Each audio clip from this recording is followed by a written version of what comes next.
بسم الله الرحمن الرحیم. السلام علیکم. سنټر پوینټ سره زیم محمد فهیم. تقریبا دغه 4 غنټې پاتې دي او کم چې رضاکارانه واپسې د پاره ډیډلاین ورکړی شوی و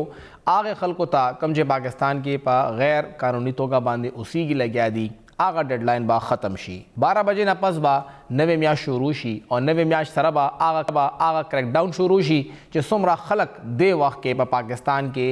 اللیګل پراته دي. خبره ټولو کېږي. سرفراز بگټي صاحب هم دا وایي چې ټول دي، خو خبره ټوله د افغانانو حوالې سره ده. ولې چې څومره هم د بدامنۍ واقعات دي هغې کې یو خوا یا بل طرف نه یو افغان هغې کې دننه ککړ وي او د هغې د وجه نه څومره هم دلته کډوال پراته دي، که هغه لیګل دي که اللیګل دي، هغوی دپاره مسلې جوړې شوي دي. دغه افغان کډوالو واپسي اوسه پورې چې کومه شوې ده هغه څه حده پورې رضاکارانه ده او چې کوم هلته اوسیږي او په اسلام آباد کې، په پنجاب کې، سندھ کې، خیبر پختونخوا کې د هغوی د واپسۍ پلان څه دی او په هغوی تېرېږي څه. ولې چې کم فوټیجز را روان دي، کم ویډیوز را روان دي، هغه خلک واپس تلل نه غواړي او انتهایی مجبورۍ په عالم کې هغوی دې وخت کې واپسي روانه کړې ده.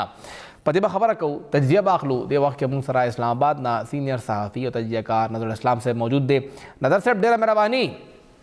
دا خلک واپس روان دي. نظر صاحب تاسو دا خلک مو کتل، هغوی سره ملاقاتات کړي دي، د دې خلکو تاثرات څه دي؟ آیا رضاکارانه واپسي هی ده یا یو نه یو ځای کې څه زبردستي عنصر هم په دې کې شامل دی؟ ګورئ فهیمه، په دې کې د کله نه چې دا پالیسي اناونس شوه نو هغې نه پس په دې کې هغه هر کې چاند دي که نه هغه صورتحال شروع شوی دی. مثلا په اسلام آباد کې دلته کې په آی 12 کې د افغانانو یو کیمپ لکه یو اسټیبلشډ کیمپ چې هغه لکه سی ډي ایم پې خبره وه، یو این ایچ سی آر هم پې خبر و. هلته کې تقریبا د دوی 2000 پورې فیملیز دلته کې میشته وي په طور کډوال. هغوی دلته کې دیره وو، هغوی سره پی او آر کارډ،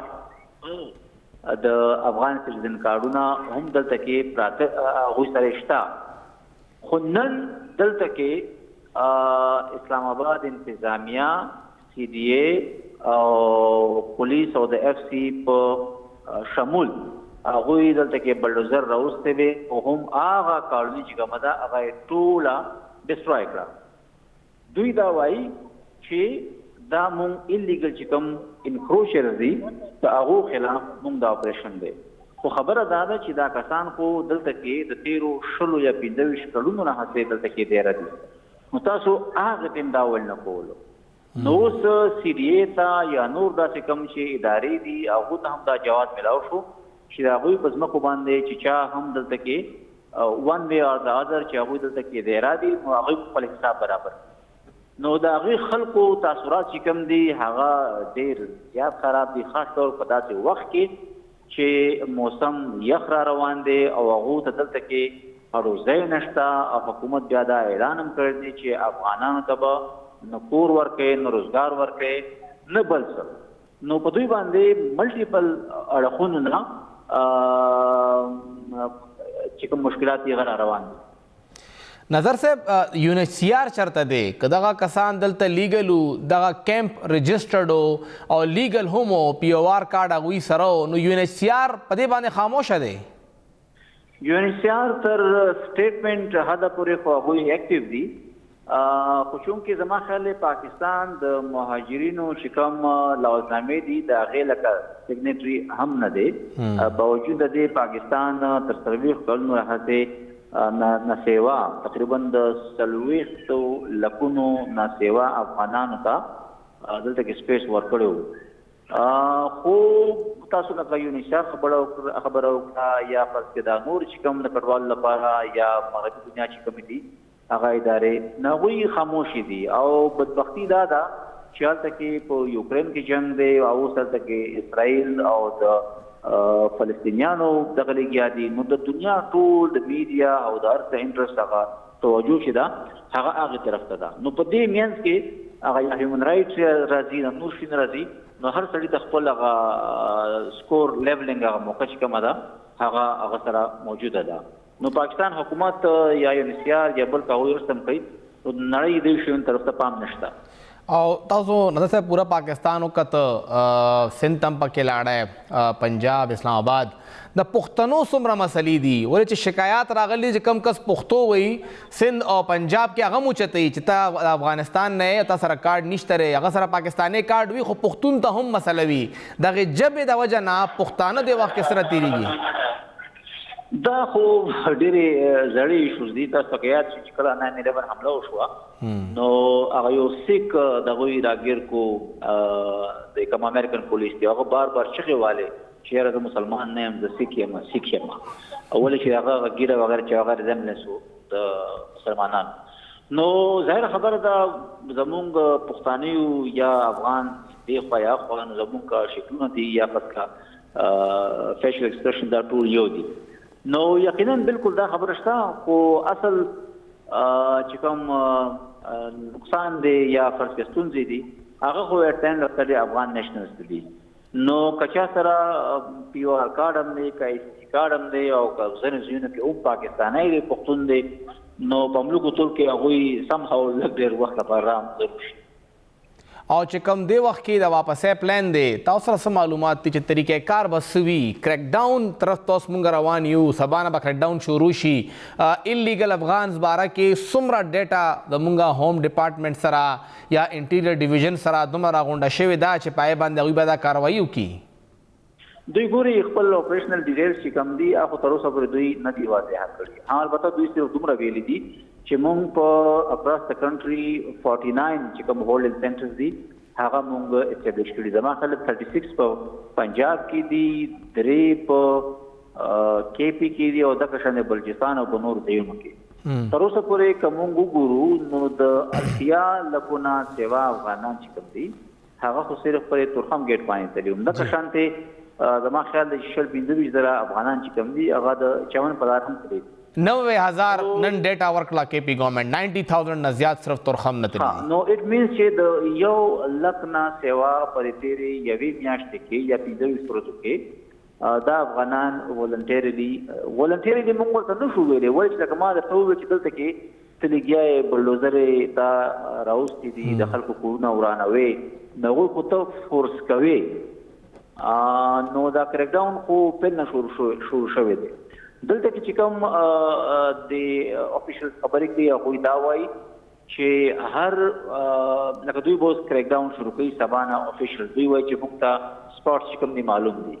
نو هغوی به دوی پیک کوي بیا به دوی هولډینګ سنټرز ته وړي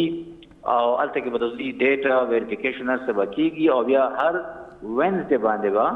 دوی ډیپورټ کوي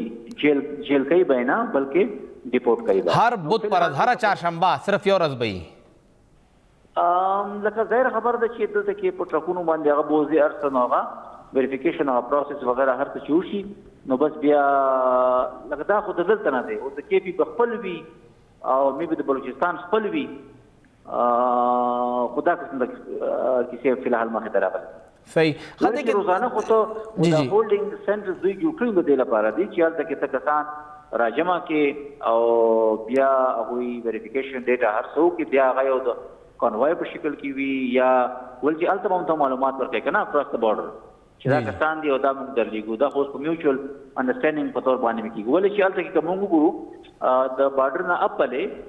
هم لکه تورخم سره نږدې هغوی هم یو کیمپ جوړ کړی دی چې په هغې کې د 1500 ټینټونو فیسلټي ده نو هلته کې به دا کسان به ځي هغوی به ویریفای کېږي او بیا د کومو کسانو چې کسان لرې دي نو هغو دپاره دا کیمپ جوړ کړی شوی دی چې هغه کې ورځ وي 3 وي 4 وي هغوی به هلته کې پاتې کېږي او بیا چې کله د هغوی رابطه د خپل دغه سره وشي ریلیټیو سره او دلته نه ډول ویریفای شي نو بیا به هغوی هغه کیمپ پرېږدي نو هلته هم انتظامات شوي دي صحیح نظر صاحب دا یو څو افغانان تللی دي او د لپاره سپیشل فلایټس ارینج شو برطانیې ته دا څوک او دغه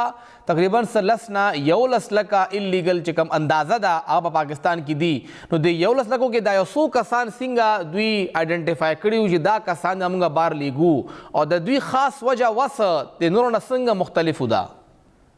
ګورې دا چل چې تاسو ته هم پته ده چې په افغانستان کې د تیر چې کوم جمهوري نظام تیر شوی دی په کې ډېر خلک داسې چې په جرنسټان او باغ کې هیومن رائټس اکټیویسټ په دې کې د سابقه چې کوم فورسز وو یا د هغوی چې کوم سویلین ادارې وي هغوی سره په زرګونو افغانانو چې کار کړی دی نو هغوی هغه خپل یا سفارتونه نو ځینې کسان خو چې کله د فعالو شو د کابل د هغې نه پس هغوی لاړل بیا چې کله طالبانو خپل ټیک اوور مضبوط کو نو بیا د افغانستان نه فلایټس وغیره هر څه اپریشن ختم شو او بیا د هلته د وتل چې کوم دی هغه هم ګران شو نو بیا ټول هغه کسان چې هغې ملکونو د ادارو سره په مختلفو دغه باندې فرض کړه یا په فورسز کې هغوی ورسره همکاري کړی یا فرض جرنلسټان وو یا د سفارتونو سره یا د NGOs ورکرز وو یا هیومن رایټس اکټیویسټس وو نو هغوی بیا دا کسان چې دي پاکستان ته کال کړي وو چې تاسو دلته کې راشئ او موږ ستاسو دا پروسس چې کوم دی هغه په یو دغه کې اچولی دی چې هغه چې هر کله مکمل شي نو بیا به موږ تاسو دلته نه بوځو ولې چې د افغانستان نه بیا بوتل ګران شي د پاکستان نه د هغو چونکې فرض کړه دلته کې ایرپورټس هم شته او نور هم ډېرې ذریعې دي نو په دې وجه باندې هغوی ته دا ویلي وو چې تاسو دلته کې راشي او دلته کې ورځ شپې تېروئ هغه آیډنټیفاید کسان وو هغه حکومت پاکستان ته هم آیډنټیفاید دي هغو هغه ډاکومنټس او پروسس چې کوم هغه ډېر وخت نه روان وو خو دا هغه کسان دي اور نظر صاحب ویلي کېږي چې کوم دا کسان دی وخت کې پاکستان ډیپورټ کوي لګیا دی هغې حوالې سره هم څه چې کوم د نیټو ملکونه وو که هغه اسټرالیا وه امریکا وه کینیډا وه برطانیه وه هغوی هم درخواست کړی دی آیا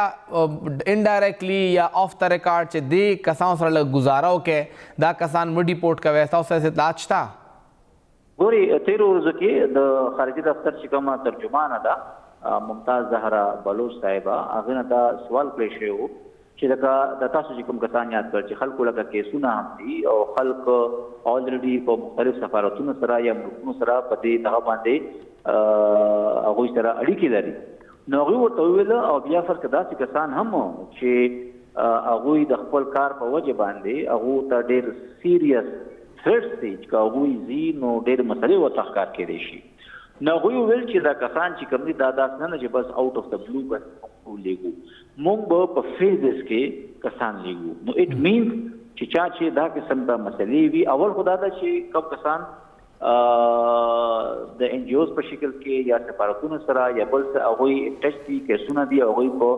کیسز چې کوم دي هغه انویټینګ دي نو هغوی خو دا جواز لري د سټې او هغه د حکومت پاکستان هم انډرسټینډ کوي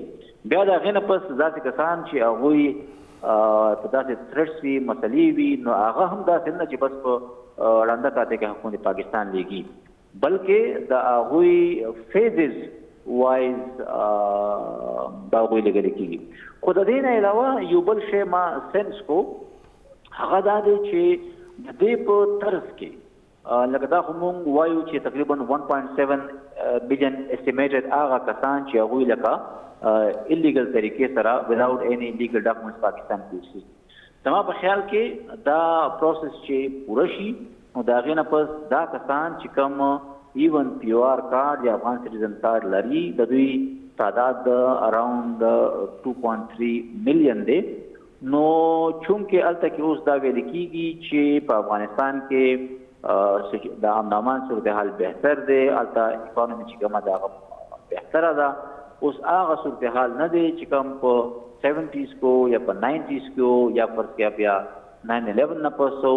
چې په زرګونو یا په لکونو افغانان دلته کې پاکستان ته راتلل زما خیال دی چې هغه کسان چې PR کارډ یا ACC کارډ لري د دې نه پس به بیا هغه کسان لپاره هم د ډیپورټیشن یو پالیسي اناونس کیږي ډېر مهرباني نظر صاحب اخري خبره چې کومه نظر صاحب وکړه کافي حیران کنه وه چې دې وخت کې خو مونږ هغه خلکو واپسې خبره کوو کوم چې ایلیګل دي خو چې کوم لیګل دي هغې باره کې به هم زمونږ پالیسي کومه چې مخکې نه وه دا پالیسي حکومت پاکستان ور نکړه چې کله د افغانان دا روانو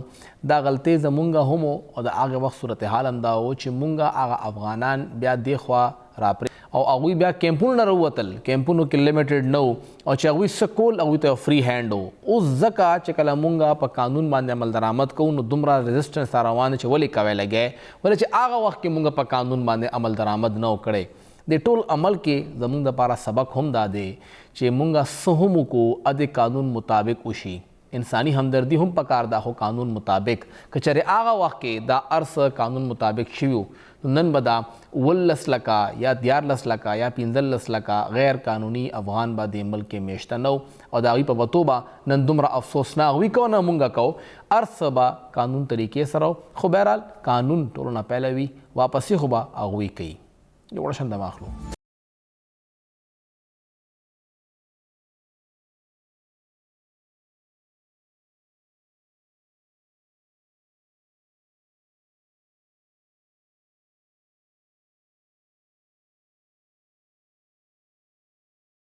تاسو ته پروګرام کې یو ځل بیا هرکلی وایو. مونږ خبره کوو د دمې نه اوله مونږ د افغان کډوالو خبره وکړه چې دا افغان کډوال رالل او د تقریبا 70s کې هلته کې چې کوم حالاتو لیټ 70s او بیا ارلی 80s نه تقریبا دغه 450 یا 440 یا 45 کاله کېږي چې هلته امن مونږ ونه کته. دغه بدامنۍ د وجه نه خیبر پښتونخوا ولې چې بالکل پهلنی سټیټ دی پهلنی یو صوبه ده یا پهلنی علاقه ده کوم چې ډایرکټ افغانستان سره ټچ ده هغه براہ راست متاثره وه او د هغې د وجه نه دا خلک هم دغه ترهګرۍ دغه بدامنۍ سره مخ دي او اوس دا خبره مخې ته راغلې ده چې افغانستان او خیبر پښتونخوا کې د مغزو حوالې سره کوم چې کینسر دی سرطان دی هغې کې ډیره زیاته اضافه شوې ده. ولې دغه ځای کې دا سرطان سیوا شو؟ آیا دغه بدامني دغه د علاقايي صورتحال دا یو غیر یقیني صورتحال دا وجه ده یا نور هم ډیر وجوهات دی کې خپل کردار ادا کولی شي؟ په دې به خبره کوو. د پیښور لیډي ریډنګ هسپتال کې کوم چې نیورو سرجي ډپارټمنټ دی د هغې مشر نیورو سرجن ڈاکٹر نواز خٹک صاحب سره موجود دے. خٹک صاحب بہت شکریہ ہمیں وقت دینے کے لیے. ڈاکٹر صاحب پہلی چیز تو یہ کہ اسی خطے کے اندر ایسی کیا بات ہے کہ یہاں پر ہمیں جو دماغ یا ہمارے ذہن کا جو ایک مسئلہ ہے دماغی سرطان ہے وہ اتنا بڑھتا ہوا نظر آ رہا ہے اور کیا یہ کسی خاص ایج گروپ کے لیے ہے یا آپ کو لگتا ہے کہ یہ سب کے لیے مسئلہ کر رہا ہے؟ السلام علیکم جی، تھینک یو سو مچ فار دا انویٹیشن. ایکچولی یہ ہے کہ یہ جو ایریا ہے یہاں پہ آپ کو جیسے آپ نے پہلے پروگرام میں بتایا کہ اٹس اے سیٹ آف بیٹلز سنس مور دین 3 decades. تو یہ 3 دہائیوں سے یہاں پہ جنگیں ہو رہی ہیں اور یہاں پہ جو گولہ بارود استعمال ہو رہا ہے تو اس کا ڈیفینیٹلی ایک افیکٹ ہے. یہاں کی جو پاپولیشن ہے یہاں کی ایک جنریشن جو ہے وہ ان جنگوں میں بڑی ہوئی ہے اور یہ جو ریڈیشنز ہوتی ہیں یا جو کیمیکل کا جو ہوتا ہے افیکٹ وہ باؤنڈریز نہیں دیکھتا ہے، وہ بارڈرز نہیں دیکھتا ہے، وہ کراس اوور کرتا ہے، اسپل اوور کرتا ہے. اگر ایک کنٹری میں جنگیں ہوتی ہیں تو اس کے آس پاس کے جتنے بھی ملک ہوتے ہیں تو وہ ڈیفینیٹلی افیکٹ کرتے ہیں شارٹ ٹرم اینڈ لانگ ٹرم. تو جو برین ٹیومرز ہوتے ہیں اس کا صرف یہ نہیں ہے کہ صرف اس کی وجہ سے ان کو افیکٹ ہوتے ہیں، ان کے اور بھی بہت ساری وجوہات ہوتی ہیں جن میں کھانے پینے میں جو کیمیکلز آج کل یوز ہوتے ہیں جو کہ ایز اے فوڈ فلیور یا پھر جو کلرز کے لیے استعمال ہوتے ہیں یا فرٹیلائزرز یوز ہوتے ہیں آج کل بہت زیادہ، پیسٹیسائڈز بہت یہ جو فصلوں پہ اسپرے کرتے ہیں یہ بھی بہت زیادہ افیکٹ ہے. لیکن ہم نے جو ٹرینڈ دیکھا ہے لاسٹ 5 years میں یا 10 years میں وہ ہمارے کے پی کے میں اور جو افغانستان کی جو پاپولیشن ہے اس میں بالعموم جتنے بھی ٹیومرز ہیں اس کے جو برین ٹیومرز ہیں ان میں زیادہ اضافہ ہوا ہے اور ان کی ایک ہی وجہ ہمیں صرف یہی دکھ سکتی ہے جو کہ باقی ڈفرینٹ ہے کنٹری سے اور یا آس پاس کے اس سے ریجن سے، وہ یہ ہے کہ ہمارے ساتھ قریب جو ہے یہ جو وارز ہو رہی ہے اور اس کا ڈیفرنٹ ایک امپیکٹ ہوتا ہے. آپ نے بات کی کہ یہاں پہ وار افیکٹ ہے تو کیا آپ کے پاس جو مریض آئے ہیں ان کی ایج کا بھی کچھ ہے، یعنی ینگ ایج میں زیادہ ہے، اولڈ ایج میں زیادہ ہے اور پوری دنیا میں اس کا ٹرینڈ کیسا ہے اگر ہم کمپیریزن کریں اس کا ذرا؟ ایسا ہوتا ہے کہ ایک تو ایج اسپیسیفک نہیں ہے، یہ بچوں میں ہوتا ہے اور ایڈلٹس میں ہر ایک ایج میں ہو رہا ہے. زیادہ افیکٹ بچے ہو رہے ہیں کیونکہ وہ ایک پروسیس سے گزر رہے ہوتے ہیں. اب ان کی باڈی جو ہے وہ اس پروسیس سے گزر رہی ہوتی ہے، ریڈیشنز اور کیمیکلز ایکسیٹرا وغیرہ جو ہے وہ زیادہ اس سے افیکٹ ہو رہے ہوتے ہیں. لیکن یہ بالعموم سارے ایج کے جو پیشنٹس ہیں ان میں آ رہا ہوتا ہے اور اگر ان کا ٹرینڈ دیکھا جائے آس پاس کی کنٹریز کے ساتھ تو ڈیفینیٹلی ہماری جو کنٹری میں اس میں ٹرینڈ ذرا زیادہ ہے، اور افغانستان کی جو پاپولیشن ہے وہاں سے بھی جو ہے وہ کافی کینسرز ہیں، جس میں برین ٹیومرز بھی تعداد میں زیادہ ہے باقی آس پاس کے ایریا سے۔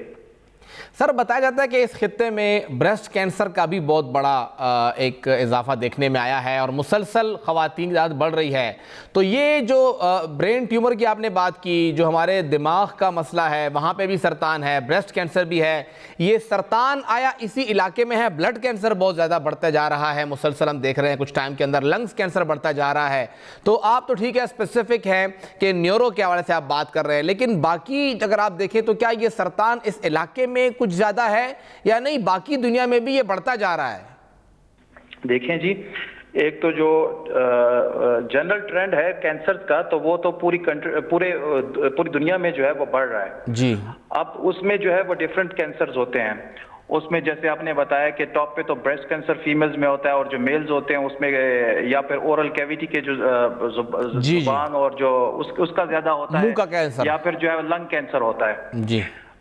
لیکن برین ٹیومر جو ہے وہ بھی اسی تناسب سے بڑھ رہے ہیں جس تناسب سے باقی کینسرز بڑھ رہے ہیں، اور باقی دنیا میں سے ان کا جو ہمارا جو ٹرینڈ ہے وہ ذرا تیزی سے بڑھ رہا ہے،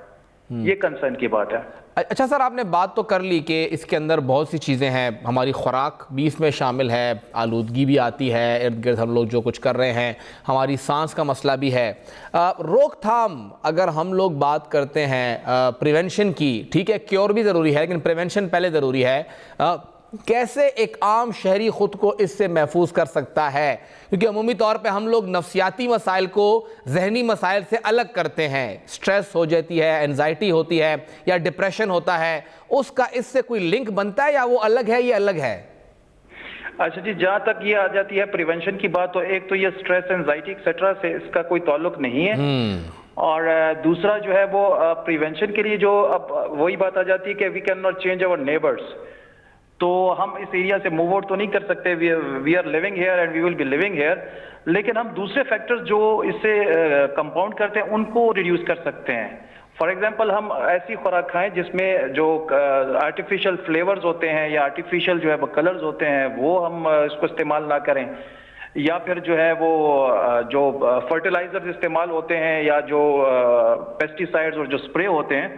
تو ہم جو سبزیاں اور پھل وغیرہ کھائیں تو اس کو سفیشینٹلی پراپرلی دھو کر کھائیں، کیونکہ یہ اس پہ جو کیمیکلز ہوتے ہیں ان میں بھی بہت زیادہ کارسینوجینک ایلیمنٹس ہوتے ہیں جو کہ کینسرز بڑھانے میں بہت زیادہ ایک اس کا رول ہے۔ اور اس کے علاوہ ایک اور چیز جو امپورٹنٹ ہے وہ یہ کہ ان نیسیسری میڈیسنز کا استعمال نہ ہو، کیونکہ آج کل یہ ہمارا سارا بیلٹ جو ایریا ہے یہ پور سوشو اکنامک ہے، تو یہ پراپر ان کی ہیلتھ کی طرف ایکسیس نہیں ہے، لوگ جو ہے وہ خود ہی میڈیکل سٹور سے میڈیسن لیتے ہیں یا کوئی اوور ڈوزنگ کر لیتے ہیں، کرونیکلی لیتے ہیں، سیلف میڈیکیشن ہوتی ہے ہمارے ہاں، تو سیلف میڈیکیشن کرتے ہیں۔ ہاں، اور ایک اور چیز جو امپورٹنٹ میں چاہتا ہوں کہ یہ اس کی طرف بھی توجہ آ جائے کہ ان نیسیسری جو ایکس ریز اور یہ سی ٹی اسکینز ہوتے ہیں اس سے بھی بچا جائے۔ یہ جب میسیجز ہم کمیونٹی میں ڈسپرس کرتے ہیں تو اس میں ایک پرابلم یہ آ جاتی ہے کہ لوگ یہ سمجھنے لگتے ہیں کہ جی ہمیں برین ٹیومر تو نہیں ہے، تو وہ آ کے جو ہے وہ ان نیسیسری سی ٹی اسکینز کرواتے ہیں دماغ کے، جس سے بھی جو کینسر کا جو انسیڈنس ہے تو وہ بڑھتا ہے۔ تو جو بھی ٹریٹمنٹ ہے یا تشخیص کے جو بھی طریقے ہیں تو ان کو بطور ضرورت استعمال کیا جائے، اوور یوز نہ کیا جائے۔ سر ہمارے ہاں تو ڈاکٹر جب کسی کا علاج کرتا ہے تو اس کی علاج کے معیار کو جانچتے ہی ایسے ہیں کہ اس نے میڈیسن کتنی دی اور آیا اس نے انجیکشن لگایا ہے کہ نہیں لگایا۔ اگر انجیکشن نہیں لگا، میڈیسن پورا شاپر بھر کے نہیں دی تو ڈاکٹر ٹھیک نہیں ہے، ہم اس کو ایکسیپٹ کرتے ہی نہیں کہ اچھا ڈاکٹر ہے۔ انفارچونیٹلی یہی تو ہمارے کچھ وہی فیکٹرز ہیں جو کہ شاید ہمارے جو یہاں پہ کینسر کا ٹرینڈ جو ہے وہ بڑھ رہا ہے، اس میں یہ بھی ایک فیکٹر ہو سکتا ہے کہ آپ کی بات بالکل ٹھیک ہے۔ اگر آپ کے پاس ایک پیشنٹ، ہمارے پاس ایک پیشنٹ آ جاتا ہے اور ہم اس کو دیکھ لیں اور ہم سمجھ لیں کہ اس کو دوائی کی ضرورت نہیں ہے، اور اگر ہم ان کو کہہ دیں کہ بس جی آپ بالکل ٹھیک ہیں اور آپ ریلیکس آپ گھر جائیں اور ये چیزیں پرہیز کریں تو وہ شاید ایسے دیکھ رہا ہوتا ہے جیسے پتہ نہیں وہ ان کے ساتھ جو ہے زیادتی ہو گئی ہے. بالکل. کیونکہ وہ چاہتے ہیں کہ بہت ساری میڈیسنز ہوں آپ کی بات اور بہت سارے انویسٹیگیشنز اور بہت سارے ایکس رے اسپیشلی ایکس رے مانگتے ہیں. ہاسپٹل میں آنے والے بہت سارے پیشنٹس ہمارے پاس سی ٹی اسکین ضرور مانگتے ہیں. نیورو سرجری اگر آتے ہیں ڈپارٹمنٹ تو او پی ڈی میں وہ سی ٹی اسکین کے لیے آئے ہوتے ہیں. بڑی مشکل سے ہم ان کو کاؤنسل کرتے ہیں کہ اگر آپ ایک بچے کا اگر آپ سی ٹی اسکین کرتے ہیں تو جس کی ضرورت نہیں ہوتی تو اس میں بچے میں فیوچر میں کینسر کا جو رسک ہوتا ہے برین ٹیومر کا وہ باقی بچوں سے بڑھ سکتا ہے. تو یہ ایشوز تو ہیں ہمارے سوشو اکنامک اور انڈرسٹینڈنگ کی ایشوز ہیں جو ایک ٹائم لگے گا اس کو اوور کم کرنے میں اور یہ ٹرینڈ چینج ہونے میں. اچھا سر, آپ کے پاس جو مریض آ رہے ہیں وہ عمومی طور پہ کس سٹیج میں آتے ہیں؟ کیا ایسا ہوتا ہے کہ وہ بر وقت آ کے تشخیص ہو جاتی ہے یا نہیں عمومی طور پہ دیر ہوتی ہے؟ ہمارے ہاں تو اکثر اوقات یہی ہوتا ہے کہ جب تک ہمیں معلوم ہوتا ہے تب تک کام تمام ہو چکا ہوتا ہے. بالکل جی, آپ بالکل رائٹلی چیزوں کی طرف بہت اچھا پوائنٹ کر رہے ہیں. یہ ہمارا ایک اور بڑا مسئلہ ہے کہ ایک تو کینسر کے جو ٹرینڈز ہیں وہ رائز ہو رہے ہیں, دوسرا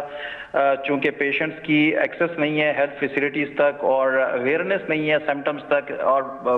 نیگلیکٹ ہوتے ہیں تو ہمارے پاس بہت ہائی اس کی گریڈ 3 گریڈ 4 میں آ جاتے ہیں. اتنے بڑے بڑے ٹیومرز آ جاتے ہیں جو کہ ہمارے جو ویسٹ میں ہمارے جو کولیگز ہیں جو کہ نیورو سرجری کی پریکٹس کرتے ہیں تو وہ اتنے بڑے بڑے ٹیومرز جو ہیں وہ نہیں دیکھتے کیونکہ ان کے پاس انیشل علامات میں ہی پیشنٹ جو ہے ڈاکٹر کے پاس جا کے اپنا چیک اپ کروا لیتے اور ڈائگنوسس ہو جاتی ہے اور وہ اس کی پھر مینجمنٹ بہت ایزی ہوتی ہے. ہمارے پاس اسپیشلی یہ جو افغان بیلٹ سے پیشنٹس آتے ہیں یا ہمارے جو فار فلنگ ایریاز جو ہوتے ہیں کے پی کے وہاں سے جو پیشنٹس آ رہے ہوتے ہیں تو وہ تب آتے ہیں جب وہ بالکل لاسٹ سٹیجز پر پہنچ جاتے ہیں. تو ایسی سٹیج پہ ان کو مینج کرنا بہت مشکل ہوتا ہے, چانسز بہت کم ہوتے ہیں, رسک آف ڈیتھ ہوتا ہے اور سفرنگ ہوتی ہے کافی. تو یہ بھی ہم ایک بہت ساری چیز جو ہے وہ ہم فیس کر رہے ہیں. سر آپ خود ایک ڈپارٹمنٹ کو ہیڈ بھی کر رہے ہیں, آخری سوال ہے میرا, ہمارے خیبر پختونخوا میں آیا آپ کی ڈپارٹمنٹ کی طرح ڈپارٹمنٹس کافی ہیں اگر ہم بات کریں؟ کیونکہ اگر ہم لوگ بات کریں ڈی آئی خان کی, کرک کی, ٹانگ کی, بنو کی, وزیرستان کی, چترال کی, شانگلہ کی, کوہستان کی, تورغر کی, تو ان علاقوں کے لیے آپ لگتا ہے کہ انف ہے یا ہمارا فوکس فی الحال بڑے شہروں پر ہی ہے؟ ایبٹ آباد, پشاور, سوابی, سوات, ہم فی الحال بڑے شہر پہ ہی فوکس رکھے ہوئے ہیں. ایسا ہے جی, ٹوٹل 7 نیورو سرجری یونٹس ہیں پورے کے پی میں گورنمنٹ سیٹ اپ میں. لیڈی ریڈنگ ہاسپٹل پشاور جو ہے اس میں نیورو سرجری ڈپارٹمنٹ ان سب ڈپارٹمنٹ سے سب سے بڑا ڈپارٹمنٹ ہے. ہمارے پاس تقریباً کوئی 100 پلس جو ہے وہ بیڈز ہیں اور ہماری جو کیپیسٹی ہے وہ ان سب صوبے کے جتنے بھی گورنمنٹ ہاسپٹلز ہیں جس میں نیورو سرجری ڈپارٹمنٹس ہیں ان سے دگنی اور تگنی ہے, اس سے بھی زیادہ ہے. تو ہم جو ہے وہ زیادہ جو 90% جو لوڈ ہوتا ہے نیورو سرجری کے کیسز کا, برین ٹیومرز کا, اسپائن ٹیومرز کا, وہ سارا کچھ وہ ہم ہی فیس کرتے ہیں یہاں پہ. تو آف کورس ہماری جو فیسلٹی ہے وہ ہم سارے پیشنٹس کو انٹرٹین نہیں کر پاتے کیونکہ ہم پہ لوڈ بہت زیادہ ہے اور ہم صرف کے پی کے پیشنٹس کو نہیں دیکھ رہے ہوتے ہیں, افغانستان بھی جو ہے وہ سارے کا سارا یہاں پہ آ رہا ہوتا ہے. کچھ 40 ملین تک تو کے پی کی پاپولیشن 4 کروڑ تک اور یہ 4 کروڑ تک تقریباً لگ بھگ افغانستان کی پاپولیشن ہے. تو اس سب پاپولیشن کے لیے تو یہ فیسلٹی جو ہے وہ بہت کم ہے. بہت بہت شکریہ ڈاکٹر نواز خٹک صاحب. اور څنګه خبره وکړه چې صرف اوه یونټي دي او مونږ لاس کې هم دومره دی چې مونږ څومره کولی شو, خو مسله دا ده وی چې کوم مریض مونږ له راځي هغه کې بیا څه پاتې نه وي, لکه هغوی چې کوم ټیومر دای په سرونو کې پراته وي دومره غټ ټیومر زمونږ مرګري لکه دوی بار سبق ویلی ظاهري خبره ده هغه چې کله بهر ملک کې مونږ هغوی ته وښایو نو هغوی ته څه کوئ او څنګه د علاج کوئ, د علاج خو کېدی نه شي.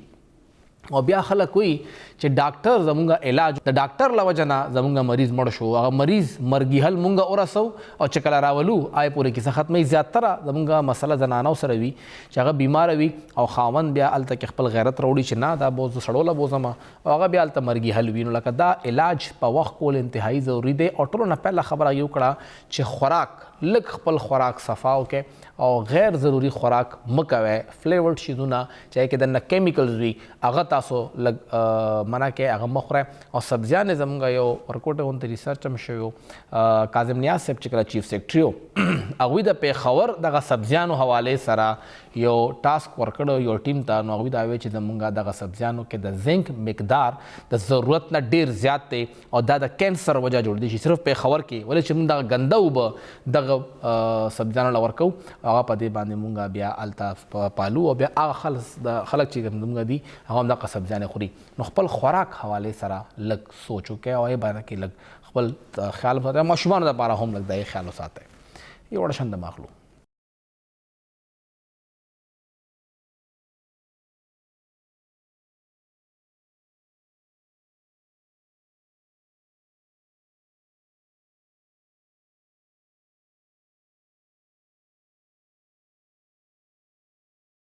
تاسو ته پروګرام کې یو ځل بیا هرکلی وایو. نن زمونږ د نگران حکومت پهلنی 4 میاشتو کم بجټو یا خراجاتو هغه سرته ورسېدل. سبا نه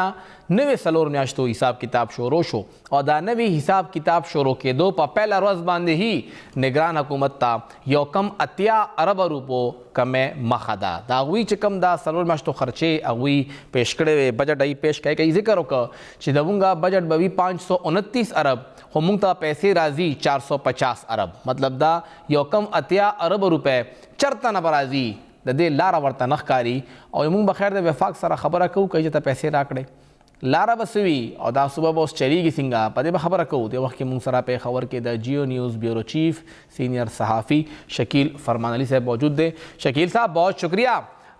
شکیل صاحب پہلا ہی دن ہوگا کل اور کل سے ہی صوبائی حکومت کو ایک کم 80 ارب 79 ارب روپے کا شارٹ فال جو ہے وہ سامنا ہوگا ان کا. آپ کی اطلاعات کیا ہے, یہ صوبہ چلے گا کیسے؟ دیکھیں فہیم صاحب آپ تو کہہ رہے ہیں کہ 79 ارب کے شارٹ فال کا سامنا, اس میں کوئی دوسری رائے نہیں ہے. اس وقت جو ہے سب سے بڑا چیلنج جو ہے خیبر پختونخوا حکومت کے لیے بنا ہوا ہے سرکاری ملازمین کی تنخواہیں اور پینشن. آپ کو پتہ ہے کہ 50 ارب روپے سے زیادہ جو ہیں وہ سرکاری ملازمین کی تنخواہوں اور پینشن میں جو ہے ماہانہ جاتے ہیں, اور آپ دیکھیں کہ ہر ماہ ان کو وفاق سے 60 سے 65 ارب روپے جو ہے انہوں نے اسٹیمیٹ لگایا ہوا کہ ہمیں ملتے ہیں, اور وہ 60 سے 65 ارب روپے جو ہیں ان کو نہیں مل رہے. قبائلی اضلاع کے بجٹ میں آپ دیکھیں تو ان کو 16 ارب روپے کے خسارے کا سامنا ہے, اور صوبے کے معاشی حالات بہت خراب ہیں. اس حوالے سے آپ کو یہ بتاؤں کہ اعظم خان صاحب جو ہیں نگراں وزیر اعلیٰ, انہوں نے گزشتہ جو وزیر اعظم صاحب تھے شہباز شریف صاحب, ان کو بھی جو ہے متعدد ٹیلی فون کیے, ان کو ریکویسٹ کیے کہ آپ ہمیں جو اس وقت تو آئی ایم ایف کا مسئلہ تھا, آپ کو پتہ ہے وہاں سے جو ہے ان کا معاہدہ نہیں ہو رہا تھا, تو اس وقت جو ہے ان کو پیسے ملے. اب جب معاہدہ ہو گیا اس کے بعد بھی صورتحال اس سے بدتر ہو گئی ہے, اور خیبر پختونخوا حکومت کے پاس اس وقت جو ہے سب سے بڑا چیلنج جو ہے ان کو جو ہے تنخواہوں اور پینشن کے جو پیسے ہیں وہ دینے کے ہے. جو پچھلا ٹینیور ہے, پچھلا مہینہ, ابھی آپ کو پتہ ہے کہ فائنانس سیکٹری 2 تبدیل ہوئے ہیں, ایک کو اے سی ایس پروموٹ کیا گیا ہے اور دوسرے جو فائنانس سیکٹری آئے ہیں جس وقت انہوں نے چارج سنبھالے تو صوبے کے پاس خزانے میں صرف 13 ارب روپے تھے, اور انہوں نے جو ہے 32 سے 35 ارب روپے جو ہے انہوں نے مزید جو ہے ان کو بنانے یہ کرنے تھے, ان کا بندوبست کرنا تاکہ یہ تنخواہیں جو ہیں وہ دے دیں. آپ تنخواہوں کے پیسے یہ برابر نہیں کر سک رہے تھے. اس حوالے سے جو ہے نگراں وزیر اعلیٰ انہوں نے خط بھی لکھا ہے کاکڑ صاحب کو, اور ان کو کہا ہے کہ آپ ہمیں ہمارے پیسے دیں چونکہ ہمارا صوبہ جو ہے وہ نہیں چل پا رہا. تو وہاں سے بھی اب مثبت خبریں یہ آ رہی ہیں کہ اس اگلے ہفتے میں میٹنگ ایک شیڈیول ہوئی ہے نگراں وزیر اعظم سے خیبر پختونخوا حکومت کی, جس میں جو ہے محکمہ فائنانس جو ہے وفاقی وزارت خزانہ کے جو اہلکار ہیں وہ بھی بیٹھیں گے اور اس مسئلے کو حل کیا جائے گا. اب صوبے کی آپ جو پوزیشن دیکھ رہے ہیں تو بجلی کے خالص منافع کی بات میں جو ہے ان کو 57 ارب روپے جو ہیں وہ پچھلے سال کے جو ہیں ابھی تک نہیں ملے, اور رواں سال کے بھی جو ہیں 26 ارب روپے کے جو ہے ان کے اوپر وفاق میں سے ان کو نہیں ملے. تو صوبے پر اگر آپ دیکھیں تو ہیلتھ کارڈ کے جو ہے انہوں نے 27 ارب روپے یہ ماہوار دیتے ہیں, اور صحت کارڈ کے علاوہ جو ہے ان کے الگ اخراجات بھی ہیں وہ ایم ٹی آئیز کو وہ بھی دیے جاتے ہیں 2 سے 3 ارب روپے ماہانہ. تو زیادہ فوکس جو ہے انہوں نے اب رکھا ہوا ہے, اور وفاق سے امید لگائی ہے کہ ان کو پیسے ملیں. اب تو آپ 79 ارب روپے کی بات کریں, ابھی تو یہ کوشش کر رہے ہیں کہ جو اب تنخواہیں اور پینشن کے پیسے ہیں وہ برابر کسی طرح کیے جائیں اور ملازمین کو جو ہے تنخواہیں دی جائیں. اس حوالے سے آپ کو پتہ ہے کہ محکمہ فائنانس میں مختلف جو ہے وہ سجیشن بھی تیار کیے تھے کہ کس طرح ہم کٹ لگائیں سرکاری ملازمین کی تنخواہوں اور پینشنز پہ, لیکن جو ہے وہ اس پر عمل درآمد نہ ہو سکا. لیکن اب بدستور جو ہے یہ مسئلہ ان کے درپیش ہے کہ کس طرح یہ جو ہے یہ پیسے برابر کریں. شکیل صاحب اطلاعات یہی آ رہی ہیں جو آپ نے میٹنگ کی بات کی ہے کہ اگر وہ فروٹفل نہیں ہوتی کیونکہ اکتوبر کی تنخواہ تو آلریڈی پچھلی بجٹ میں اپروول تھا، وہ تو پوری ہی آنی تھی، تو نومبر کی تنخواہ جو ہے وہ شاید اس کے اوپر یہ کٹ لگ ہی جائے، حکومت یہ کٹ لگا دے۔ دیکھیں میرا خیال یہ ہے کہ نگراں حکومت جو ہے، نگراں حکومت وہ جو ہے اس پوزیشن میں نہیں ہے، اور نہ اس وقت ایسی صورتحال ہے کہ وہ اتنا بڑا رسک لے گی کہ سرکاری ملازمین کی تنخواہوں اور پینشن کے اوپر جو ہے کٹ لگائے۔ آپ کو میں یہ بتاؤں کہ جو پہلے 4 ماہ کا جو ہے بجٹ تیار کیا جا رہا تھا صوبے کا، اس وقت بھی جو ہے سیکرٹری فائنانس نے جو ہے محمد ایاز خان صاحب تھے اس وقت سیکرٹری فائنانس، انہوں نے جو ہے مخالفت کی تھی۔ انہوں نے کہا تھا کہ آپ تنخواہوں میں اور پینشن میں اضافہ کر رہے ہیں اور صوبے کے پاس اتنے پیسے نہیں ہیں کہ وہ تنخواہوں اور پینشن کے جو ایکسٹرا پیسے آئیں گے جو کہ اربوں روپے میں بنتے تو وہ کہاں سے ادا ہوں گے۔ تو چونکہ پنجاب میں بھی ہوا تھا، سندھ میں بھی تنخواہوں میں اضافہ ہوا، تو ہمارے صوبے کے پاس جو ہے دوسرا راستہ نہیں تھا۔ تو اس وقت جو ہے نگراں حکومت نے رسک لیا اور انہوں نے کہا کہ آپ تنخواہیں بڑھائیں۔ حالانکہ آپ کو پتہ ہے کہ یہ بھی ایک اپنی جگہ پہ الگ ایک سوال ہے کہ نگراں حکومت کے پاس یہ اختیار بھی نہیں ہے کہ وہ سرکاری ملازمین کی تنخواہوں یا پینشن میں اضافہ کرے، لیکن اس کے باوجود جو ہے یہاں پہ اس حوالے سے جو ہے آئین خاموش ہے۔ تو اس کا سہارا لیتے ہوئے جو ہے انہوں نے تنخواہوں اور پینشن میں اضافہ کیا۔ لیکن آج دیکھ لیں کہ جو سیکرٹری فائنانس تھے اس وقت انہوں نے جو مخالفت کی تھی، آج وہ مخالفت ٹھیک ثابت ہوئی، کیونکہ ان کے پاس جو ہے اس وقت 50 ارب روپے سے زیادہ جو ہیں انہوں نے تنخواہ اور پینشن کی مد میں دینے، اور خزانے میں اتنے پیسے نہیں۔ اب یہ ساری امیدیں جو ہیں لگائی ہوئی ہیں انہوں نے وفاق پہ، کہ وفاق کے ذمہ جو ان کے 70 سے 80 ارب روپے سے زیادہ جو بنتے ہیں وہ ان کو کہیں سے ملیں، ان میں سے بڑی ٹرانچی مل جائے کہ یہ اپنا کام جو ہے وہ آگے چلا سکیں۔ لیکن انہوں نے ساری امیدیں وفاق پہ لگائی، لیکن آپ کو پتہ ہے کہ وفاق خود بھی جو ہے مالی مشکلات سے دو چار ہیں۔ آپ کو پتہ ہے کہ پنجاب شکیل صاحب یہ مالی بحران صرف خیبر پختونخوا کے لیے کیوں ہے؟ یعنی پنجاب، بلوچستان، سندھ کو ادائیگی کم ہوتی ہے لیکن اتنی کم نہیں ہے کہ وہ تنخواہ نہ دے سکیں۔ خیبر پختونخوا کا تو بالکل سانس لینے کا بھی موقع نہیں مل رہا۔ ہمارے پن بجلی کے پیسے بھی روک لیے، سیلاب کے پیسے بھی روک لیے، جو آٹے کے پیسے تھے وہ بھی روک لیے، اور جو اس کے پیسے ملتے ہیں NFC کے وہ بھی نہیں مل رہے، قبائل کے بھی نہیں مل رہے، تو ہمارے تو سارے فنڈ روکے ہوئے ہیں۔ فہیم صاحب یہ ایک جو ہے بڑا سوالیہ نشان ہے فیڈرل گورنمنٹ کے اوپر کہ ہمیشہ جو ہے خیبر پختونخوا کے ساتھ یہی رویہ رکھا گیا ہے۔ آپ دیکھ لیں کہ شہباز شریف صاحب جس وقت وزیر اعظم تھے، اس سے پہلے خان صاحب بھی تھے، تو جب بھی جو ہے اس گورنمنٹ نے یا یہ کہا ہے کہ ہمیں ہمارے پیسے دیے جائیں تو ان کی آواز کے اوپر توجہ نہیں دی گئی، اور آج بھی وہی صورتحال ہے کہ جو پیسے پچھلی حکومتوں میں رکے تھے وفاق کے ذمہ وہ نہیں نکل رہے۔ اور جہاں تک آپ پنجاب اور سندھ کی بات کر رہے ہیں تو پنجاب اور سندھ کی آپ کو پتہ ہے کہ بیوروکریسی جو ہے فیڈرل گورنمنٹ میں زیادہ پنجاب کے لوگ جو ہیں ان کا اثر و رسوخ ہے، اور وہ عام عہدوں میں بیٹھے ہوئے ہیں۔ یہ تو متعدد میٹنگز میں بھی ہوا ہے کہ پنجاب کے بیوروکریٹ بیٹھے ہوئے ہیں اور وہ جو ہے اپنے کام جو ہے نکلواتے ہیں۔ وزیر اعظم صاحب کو بھی آپ کو پتہ ہے کہ ان کی بات ماننی پڑتی ہے، اور اس سے پچھلے وزیر اعظم صاحب تو جو ہے وہ ہے بھی جو ہے پنجاب سے تھے، اور ان کا تعلق جو ہے بلوچستان سے۔ تو یقیناً جو آپ نے یہ دو چیزیں کہیں، اور آپ کو پتہ ہے کہ بلاول بھٹو زرداری صاحب نے بھی جس وقت سندھ کے پیسے رکے تھے تو انہوں نے شہباز شریف صاحب کے جو جس وقت وہ وزیر اعظم تھے تو انہوں نے جو ہے بیانات دیے تھے کہ ہمیں پیسے نہیں مل رہے، اس کے بعد جو ہے وہاں سے جو ہے پیسے ریلیز کیے گئے۔ مولانا فضل الرحمان صاحب آپ کو پتہ ہے کہ اس حوالے سے جرگہ بھی بنا تھا مختلف اپوزیشن جماعتوں کا جو خیبر پختونخوا میں تھیں پچھلی حکومت میں، اس کا بھی جو ہے کوئی اثر نہیں ہوا۔ اور پھر مولانا فضل الرحمان صاحب نے جس وقت وزیر اعظم شہباز شریف صاحب آئے تھے اس وقت بھی جو ہے مولانا فضل الرحمان صاحب نے ان کو کہا تھا کہ یہ پیسے ادا کیے جائیں تاکہ ہمارا شکیل صاحب ہمارے پاس پلان بی کیا ہے؟ اگر تو یہ میٹنگ بھی ویسے ہی ختم ہوتی ہے پہلے ختم ہوتی تو پلان بی ہے کوئی نگران گورنمنٹ کے پاس؟ دیکھیں پلان بی تو بس دوسرا ان کے پاس پلان بی یہی ہے کہ جو اخراجات ان کے ہیں آمدن سے ان کو کم کرنا پڑے گا۔ اور آپ کو پتہ ہے کہ پاکستان تحریک انصاف کی جو حکومت تھی اس میں جو ہے اخراجات جو ہیں بہت زیادہ بڑے ہیں، قرضے بھی جو ہے بڑے پیمانے پہ لیے گئے ہیں، اور ترقیاتی اسکیمیں شروع کی گئی ہیں، بڑی بڑی اربوں روپوں کی ترقیاتی اسکیمیں شروع گئی ہیں۔ تو ان سب کے اوپر جو ہے ان کو اب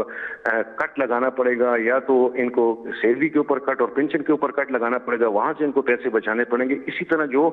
बड़े प्रोजेक्ट्स जो हैं शुरू करने जा रहे हैं, और जो पाकिस्तान तहरीक इंसाफ ने अपने दौरे हुकूमत में कहा था कि हम बड़े प्रोजेक्ट शुरू करेंगे, तो यकीनन देखें वो उनमें से कुछ प्रोजेक्ट शुरू हुए हैं और उनका भी जो है उन पे भी इनको कट लगाने पड़ेगा। इसी तरह जो सेहत इंसाफ कार्ड और BRT को आप देख लें कि BRT को आप सालाना 2 अरब रुपए से ज्यादा की सब्सिडी दे रहे हैं, और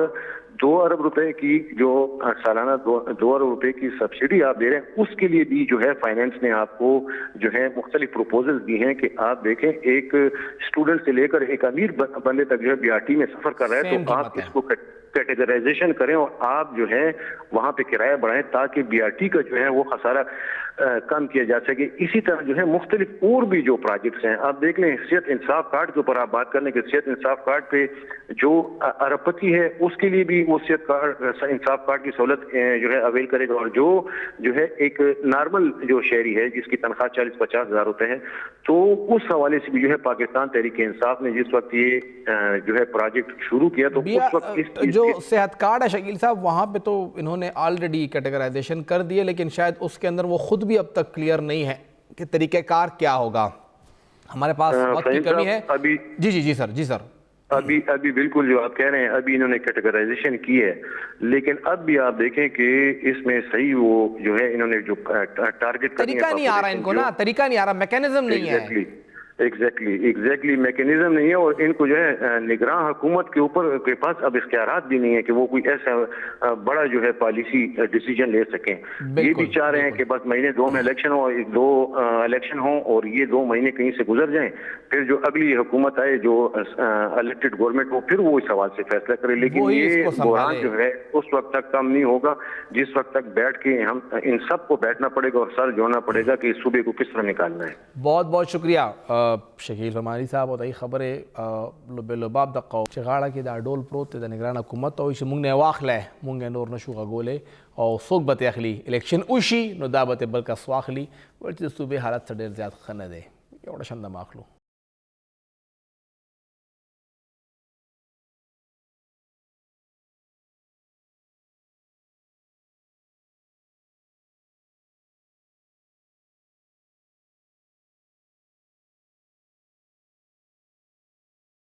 औसा प्रोग्राम की अवल ब्याहर कले वायु सबक वज़ीर ख़जाना और सेहत तैमूर सलीम जगड़ा से नैब रागोस्ते हो और नन अगवी तेलियू नैब दफ्तर था हल्ता चिकम टीमो अगवर तके नास्त और चिकमा सवाल नामे वर ले गले वा पागे लगे खबरें उशवे आगे खबरों के दा खबर हम उशवा चे द कोविड द पारा कोरोना के चुमरा ख़रीदारी के दा आगे द पारा ये कमेटी जोड़ा शे हुआ और आगा कमेटी जोड़ा करे वा कैबिनेट कमेटी वा तासु दाए मशर वे नो वले कमेटी जोड़ा शुआ नो जरियो दा वैना दा चे झगड़ा से वर्तु चे दा कमेटी महमूद खान से जोड़ा करे वा अदा कैबिनेट मशरो दाग पे जोड़ा शवे दा ज़दा कमेटी मशरे मानो तोरा कमेटी दा मशर न तपोस के चे कमेटी वले वा नो खबर दाई चे महमूद खान साहब ने तपोसु का अगर वाड़ा अगर मशर दे अगर तो हुई चे वले कैबिनेट जोड़ शवे ओ कमेटी वले जोड़ा शवे हुआ बल सवाल दा हो दा डॉक्यूमेंट जमूंग पकार दी कम चे मीटिंग मिनट्स दी या मीटिंग शिवी दी नो दाय वर्तु दा खुमा सारा कोर की निश्ते दा खवलता हेल्थ डिपार्टमेंट के प्राते दी अलतलाड़ शेवलता ने वाखले आगे तो हम सर निश्ते दे नैब तदा नदी मिलो शवे नो दा वर्ता वेना ओशवा चिताव सर निश्ता लाड़शाव हेल्थ नरा वाखले हेल्थ के दा टोल रिकॉर्ड प्रोते चे पकम मीटिंग के कम तरीका पतहत शिवी दी यो सो खबर नोरे हम ओशवे और ब्यागे न पस तैमूर झगड़ा सेप्ता या बला सवालनामा हवाशदा वाला और दा सवालनामा पदे जमुता जवाब स्ता पकार दे बहरहाल अगवी उससे जवाब वर्की खुद हवाले सरा तैमूर झगड़ा से दा हुए चे ज तैयार मा चे कला हम नैब मा रागवाड़ी मख कैमरा गोस्ते मा लाड़ मा